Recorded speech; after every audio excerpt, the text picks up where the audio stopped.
કાઢવાનો નથી।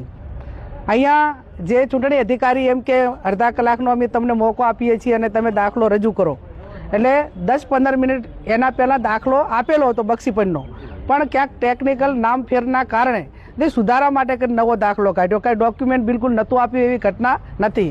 પણ જ્યાં બ્યુરોક્રેસી કે જેને તટસ્થ રીતે ચૂંટણી કરાવવા માટેની જવાબદારી જે અધિકારીઓને આપેલી છે, એ અધિકારીઓ ક્યાંક ને ક્યાંક રાજકીય દબાણ હોય, ક્યાંક વાલા લાગવાનો પ્રયત્નો કરતા હોય, ક્યાંક અહીંયા સારા પોસ્ટ ઉપર એમને સારી રીતે નોકરી કરવા માટેના વાયદા આપવામાં આવતા હોય, અને બ્યુરોક્રેસી એ ન્યાય આપવા માટેનું બંધારણીય જોગવાઈમાં આપણે જ્યારે બંધારણ બન્યું ત્યારથી એ રીતે એનું નક્કી કરેલું છે નિયમો પ્રમાણે। પણ ક્યાંક ને ક્યાંક બધા ચૂંટણી પંચના નિયમો હોય, ડેમોક્રેસી હોય, એને નેવે મૂકીને મનસુબી પ્રમાણેના નિર્ણયો અધિકારીઓ લઈ રહ્યા છે। ડોક્યુમેન્ટના આધારે અમે તમામ એ 3-4 સીટો ઉપર હાઈકોર્ટમાં જઈશું, લોકો સમક્ષ આ વાત મૂકીશું।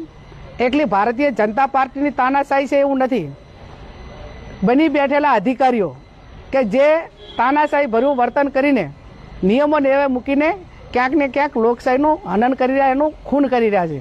આવા અધિકારીઓ પાસે અપેક્ષા રાખીએ કે તમે જે પગાર લ્યો છો એ પ્રજાના ટેક્સના પૈસા લ્યો છો, અને એ પ્રજા છે કે તે ડેમોક્રેસીને માનવાવાળી પ્રજા છે।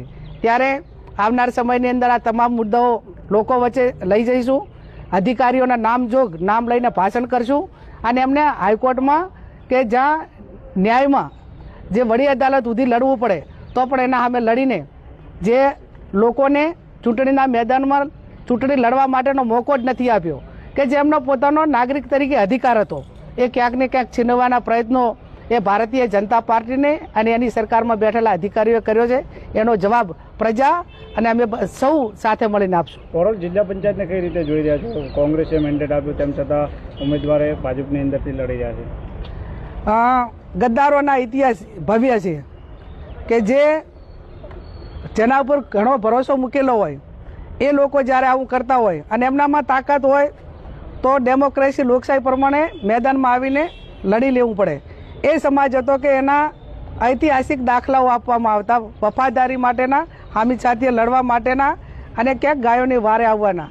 આવા સમાજોને કોઈક વ્યક્તિગત એમના અંગત સ્વાર્થ માટે કરીને જ્યારે કલંકિત કરતા હોય ત્યારે સમાજ પણ એમને જવાબ આપશે, અને જે વિસ્તારના મતદારો કે જ્યાં ભોરલ જિલ્લા પંચાયતના જે મતદારો છે એ જે ઉમેદવાર ઊભો રહે છે એના ફેવરમાં મતદાન કરી અને આવું જે એક કૃત્ય કર્યું છે, એક વિશ્વાસઘાત કર્યો છે, એનો જવાબ પણ મતદાનના દિવસે આપશે, અને પરિણામ એ એમના વિરુદ્ધમાં આવશે અને લોકશાહીના ફેવરમાં આવશે।